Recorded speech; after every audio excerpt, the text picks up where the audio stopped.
Hey, welcome to my channel. I am Dr. Sharice, and this is Spirit Soul Sense Information for Your Soul.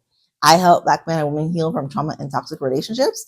And today I'm going to be giving you some tips on how to love yourself so you are not looking for that love from a man who's probably no good for you, right? Because if you're making a decision about men, you probably wouldn't be watching this video, okay? So my first tip is learn to validate yourself. Easier said than done. That's really the whole point of this video. You have to be talking to yourself kindly. You have to be aware of what it is that you need in terms of love and give that to yourself. A lot of times, affirmations can be very powerful in helping you realize I have not been talking kindly to myself. In fact, I've been saying really negative things about myself to myself.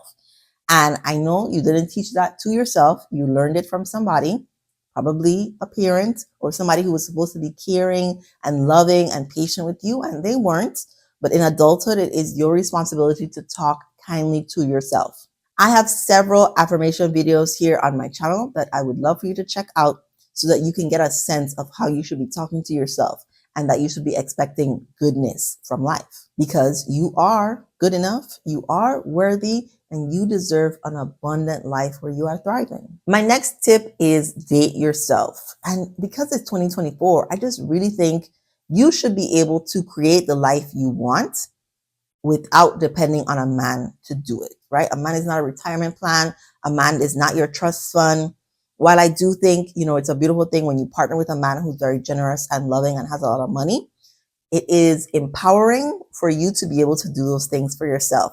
And there's going to be some time between now and when you meet the man of your dreams.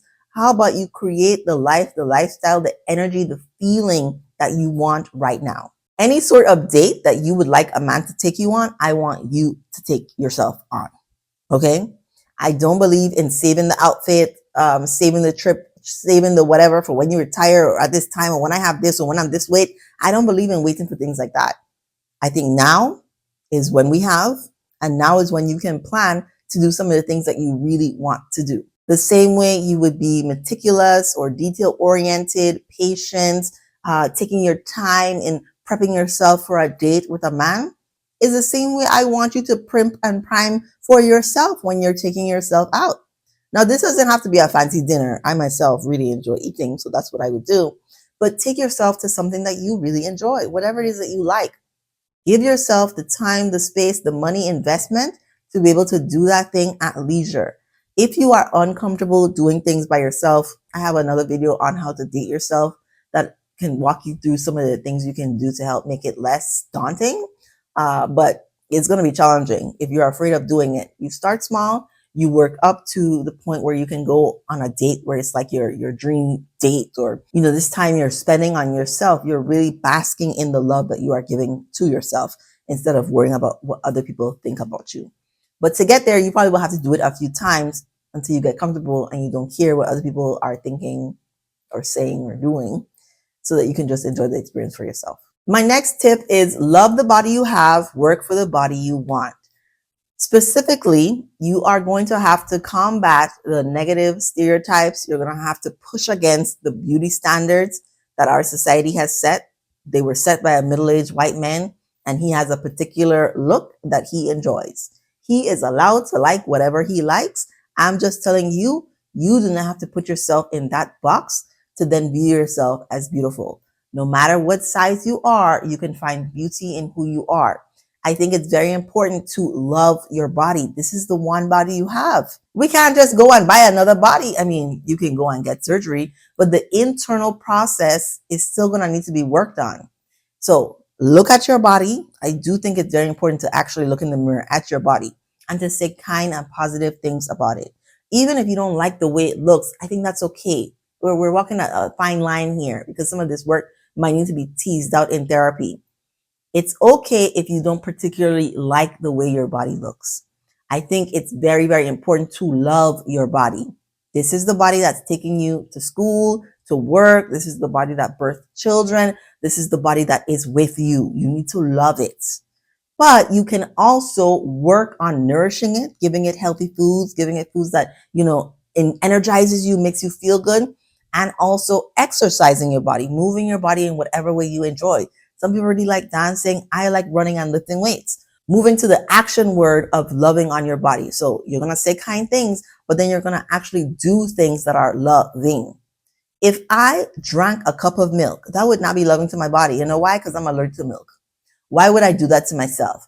If I said, you know what, I don't care that my body doesn't like cheese, I'm going to keep eating cheese. That is like, and I would say I love my body and I'm going to feed it cheese. Come on now.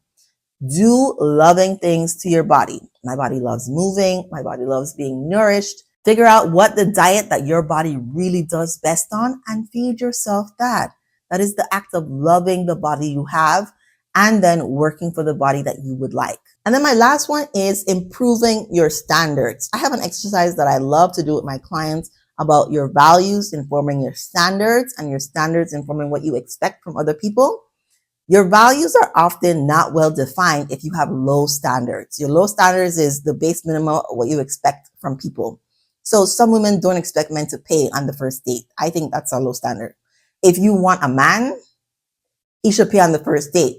Even if you all want to be partners in marriage and you share and it's 50-50, on the first date, the least he can do is pay for the date. To then go 50-50 on a first date, I think is a low standard. But there are even lower standards than that. For the first date, going over to his house. For the first date, he's late after an hour and you still stay there. There are lots of ways that your standard could be way lower than what you should be expecting from another person. Your values need to be better defined for what you would like from someone. If I say I really value integrity or honesty, then I am going to be honest and I'm going to make decisions that are in the direction of honesty. They're going to inform my standards and what I expect from other people. I'm also going to expect people to be honest. And if they're not, I'm going to act accordingly. If I'm being lied to constantly by a friend or somebody that I'm dating, it means I need to remove myself because one of my values is integrity, is honesty. I cannot be in the company of somebody who is dishonest. That's a value. You may find that your low standards also mean you have poor boundaries with other people, and people at work take advantage of you, friends don't appreciate you, and you aren't getting the results you want in terms of dating.